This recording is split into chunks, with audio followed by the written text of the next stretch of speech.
avec nous. Moi aussi, hein. Ah, il y en a deux ce coup-ci. À moi. À moi.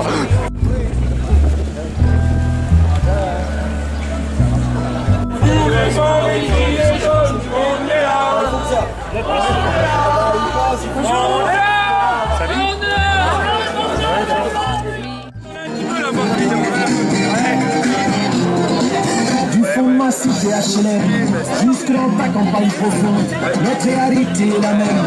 Et partout la révolte gronde. Dans ce monde on n'avait pas notre place, on n'avait pas la gueule de l'emploi. On est promené dans un palace, on n'avait pas la fée des retraités. Chez leur ouvrier, paysans immigrés sans papier, ils ont voulu nous diviser. On lâche rien, on lâche rien.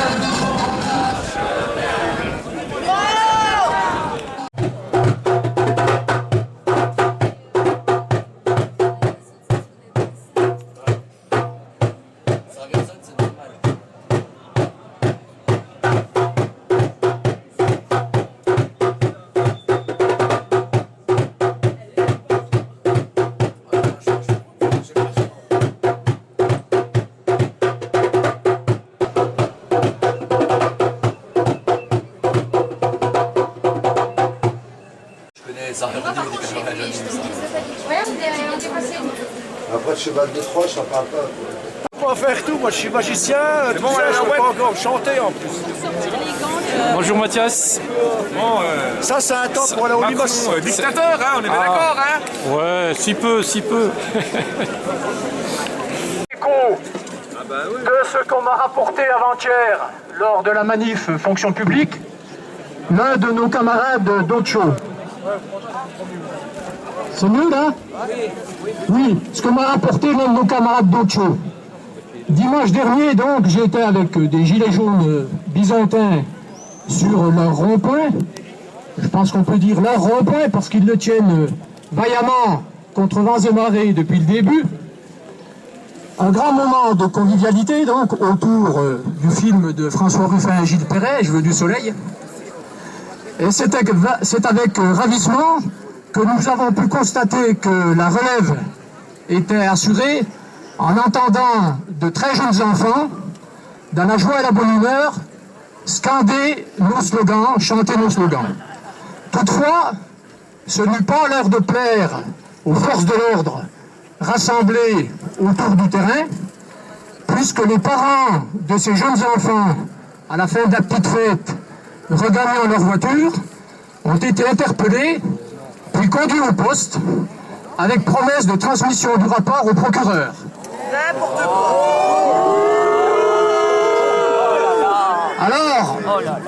Alors quel crime abominable leur reproche-t-on?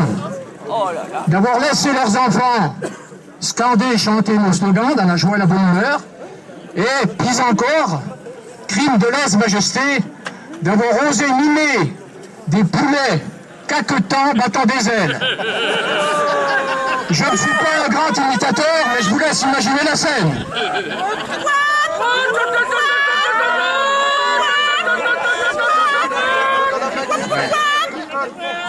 Alors, je ne peux m'empêcher de penser à un roman, là, Le Talon de Fer, où Jack London disait « Il est temps de rire de nos maîtres avant de les renverser ».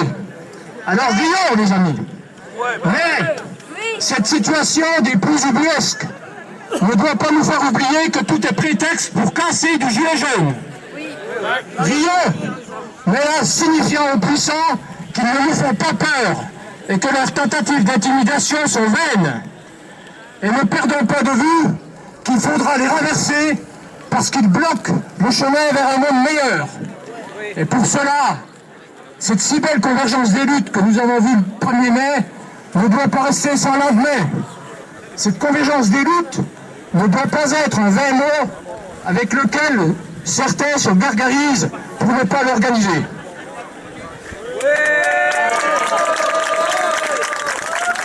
Chose qui s'est passée à Ocho. C'était mardi soir. Nous étions 6 personnes devant, tranquillement près de la cabane, en train de boire un coup.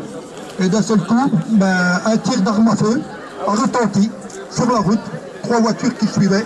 On ne sait pas c'est laquelle exactement, mais c'est un tir d'arme à feu. Voilà. Alors maintenant, je ne sais pas, je pense qu'il y a des gens qui ne vont pas trop nous aimer. Comment que ça va finir, on ne sait pas.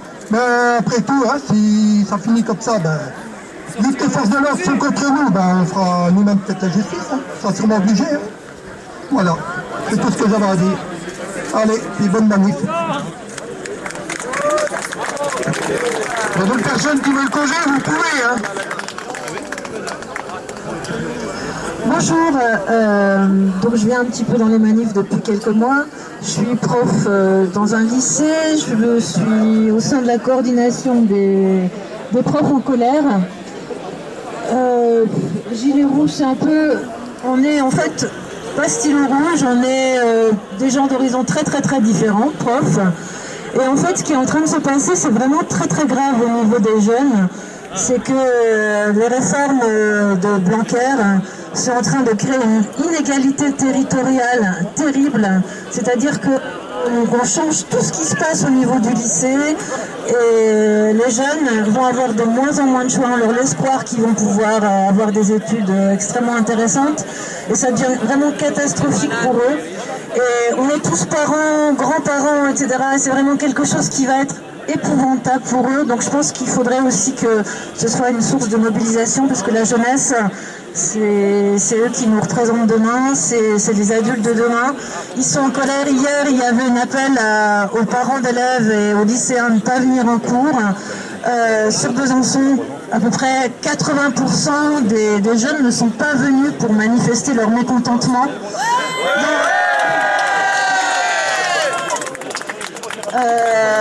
Les profs essaient de lutter, de se mettre en grève, mais c'est compliqué parce que le niveau de vie d'un prof, c'est quand même pas extrêmement élevé non plus. Et il faut vraiment qu'on ait conscience que ce qui se passe pour la jeunesse, c'est terrible. Enfin, les plans du gouvernement actuel, c'est épouvantable.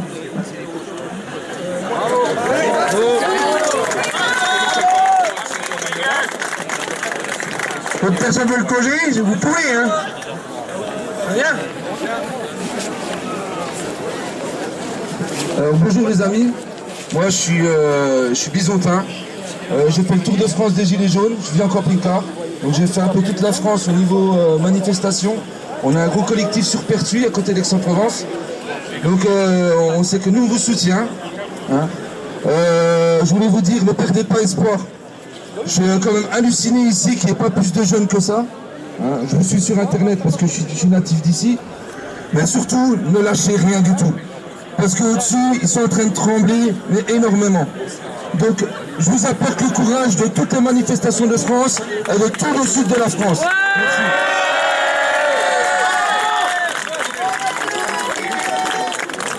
On lâche rien! On lâche rien! On lâche rien! On lâche rien! On lâche rien! On lâche rien! On lâche rien!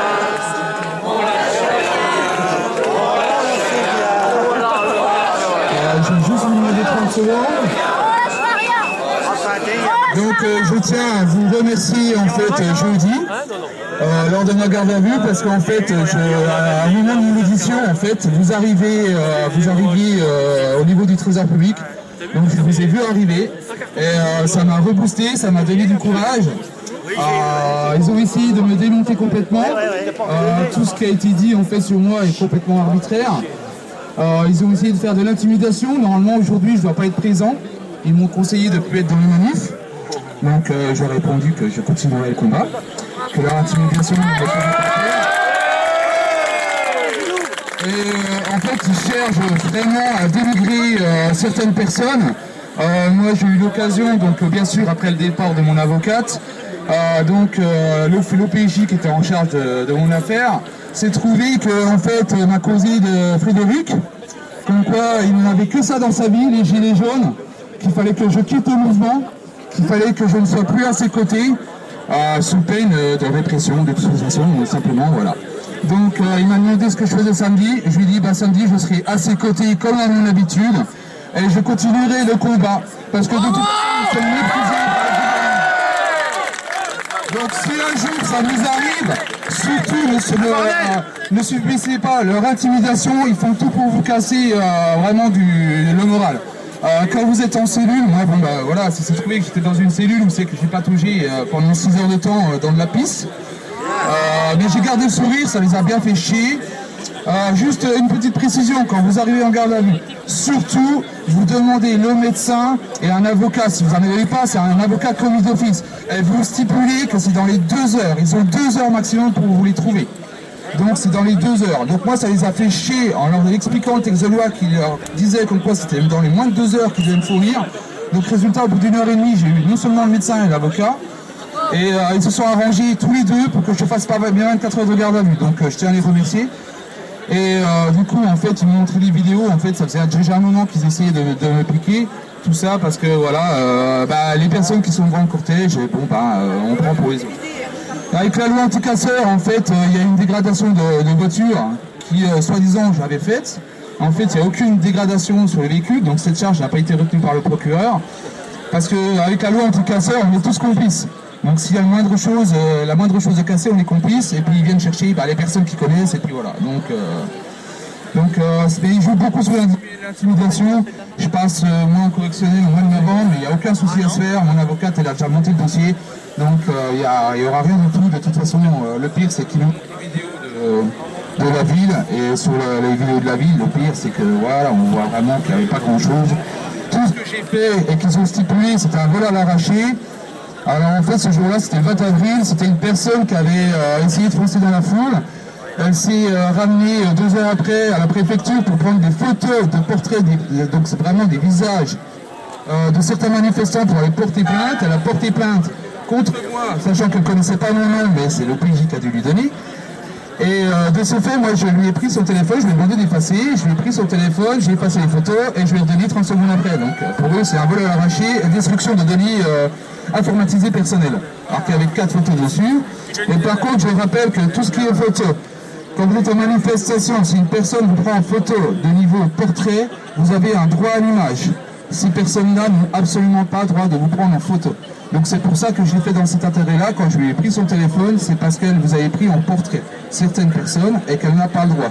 Quand vous êtes en groupe, le droit à l'image, il n'y a pas de souci. Mais quand elle vous prend, comme elle vous a pris, il y a certaines personnes qui ont été prises en portrait, le droit à l'image, c'est une atteinte à la dignité personnelle. Donc par contre là, elle devait demander à chaque personne qu'elle a prise tout ça. Donc comme elle ne l'a pas fait, elle ne l'a pas voulu, c'est vrai que moi je lui ai pris son téléphone et j'ai effacé les messages et les photos. Voilà. Donc du coup, je suis convoqué pour l'arracher, etc. Voilà.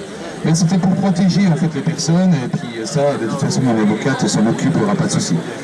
Et par contre, je voulais revenir sur certaines choses parce qu'on est stigmatisé par rapport à la hausse du pétrole pour le début du mouvement.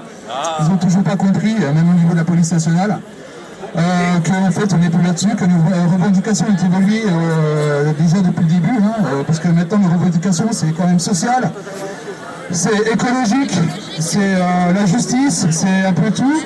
Donc c'est la misère que subissent tous les gens. Là, moi, je suis en train de préparer quelque chose avec une journaliste que je ne vais pas pouvoir nommer.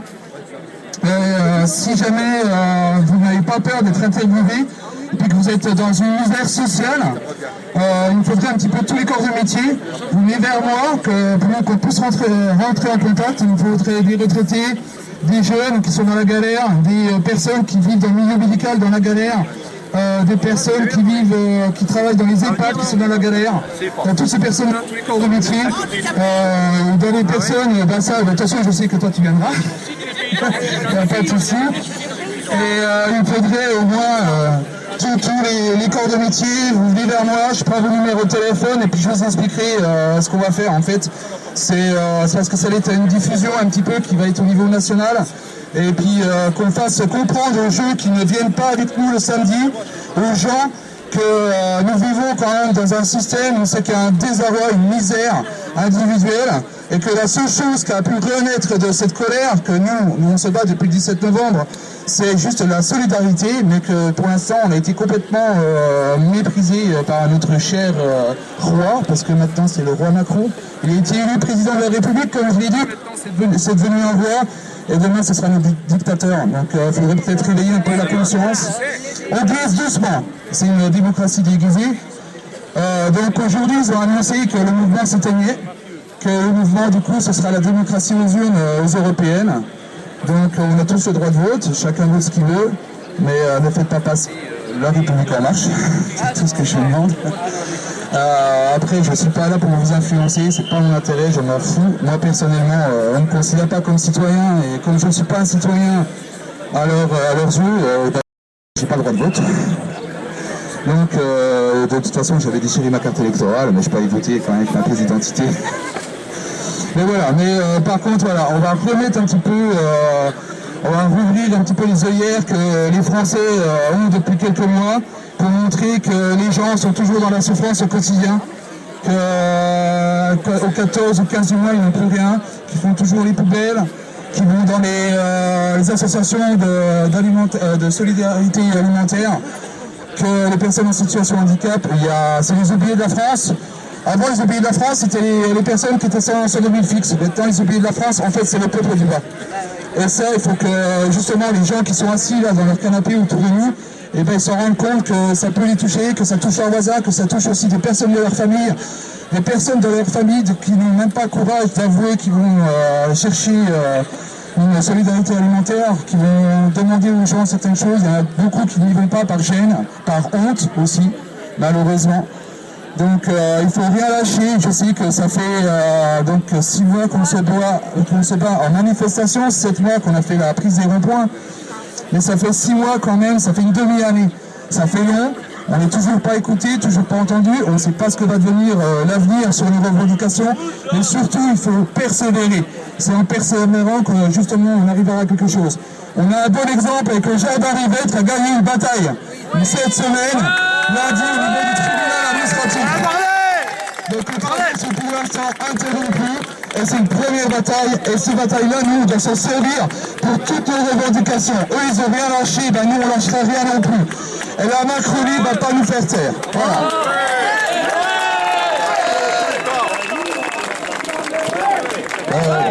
Juste une dernière info.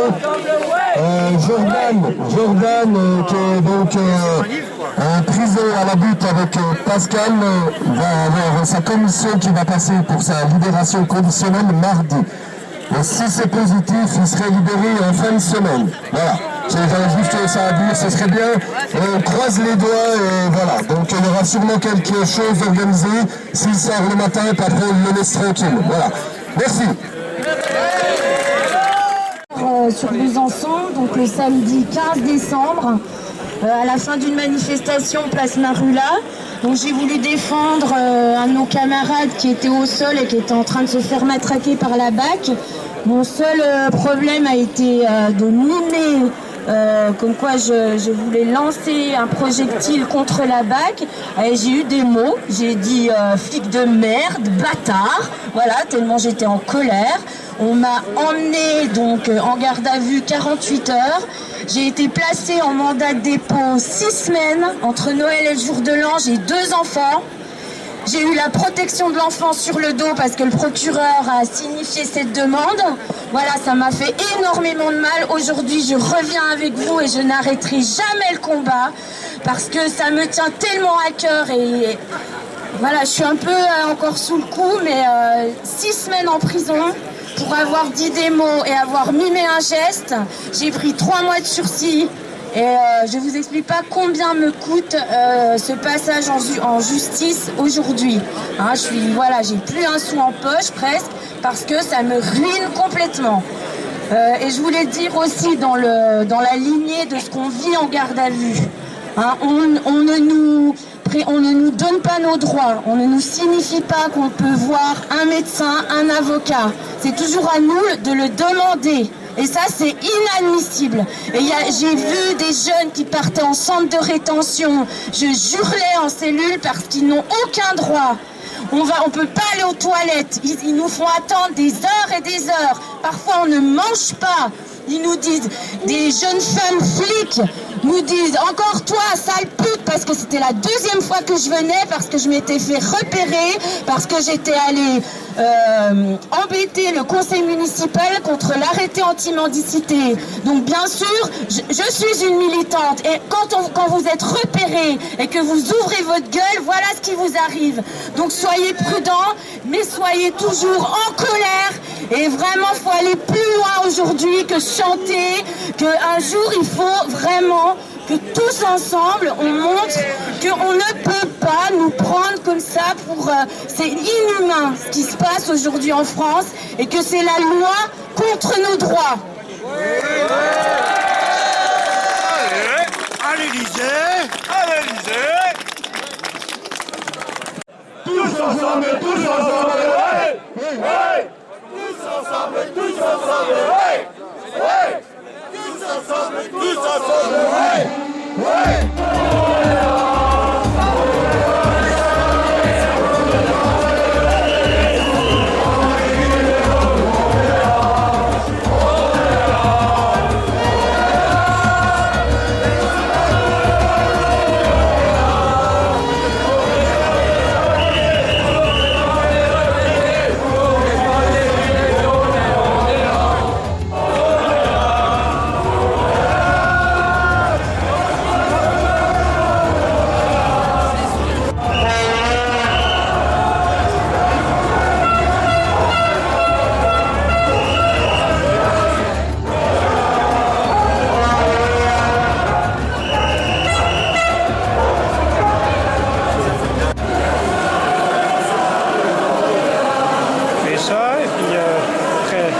C'est la deuxième. Ouais. C'est la deuxième. Tu me la mets bien devant si tu peux. Voilà.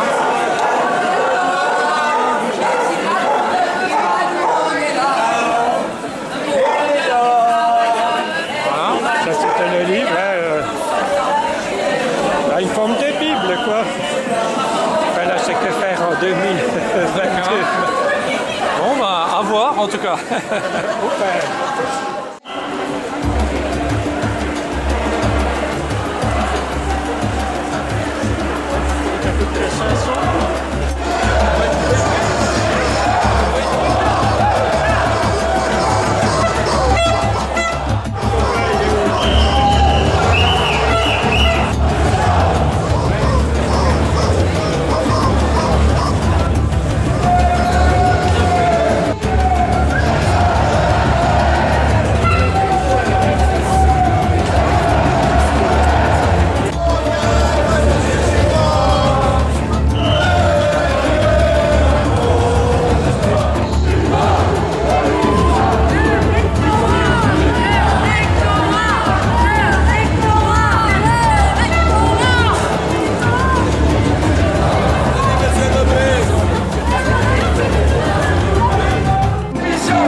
Non, ça va.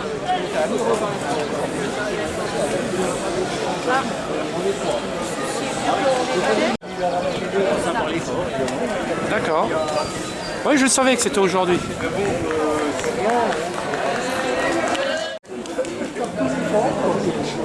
Bonjour. bah c'est bien. Anticapitalisme, anticapitalisme, anticapitalisme, anticapitalisme, anticapitalisme, anticapitalisme,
gars qui prend. Allez les gars, combien on vous paye? Combien on vous paye pour faire ça? Allez les gars, combien on vous paye? Combien on vous paye pour faire ça? Allez les gars, combien on vous paye? Combien on vous paye pour faire ça? Allez les gars, combien on vous paye? Combien on vous paye pour faire ça?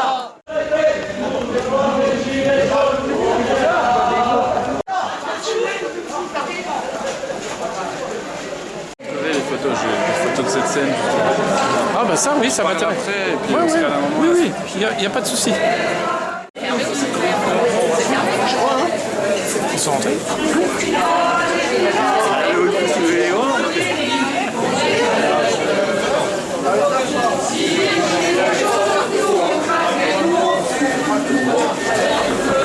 Ami, entends-tu les oiseaux des jours heureux qui se lèvent? Ami, entends-tu les murmures d'amour que l'on sèche?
Anticapitalisme, anticapitalisme, anticapitalisme, anticapitalisme.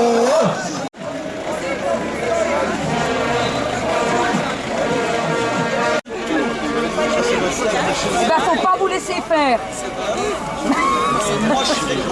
Mais ça, les techniciens, ils seront pas passés par. C'est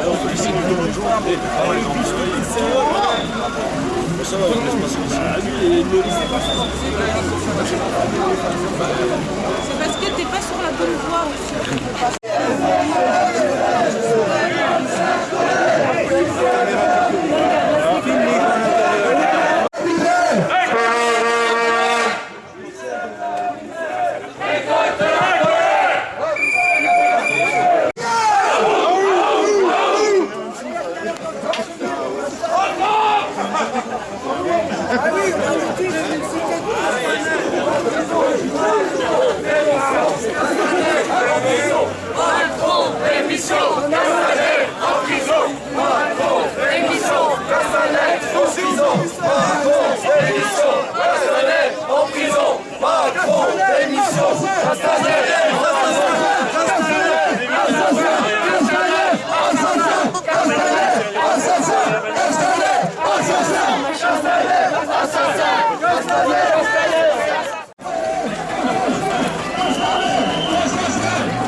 Pas content, hein.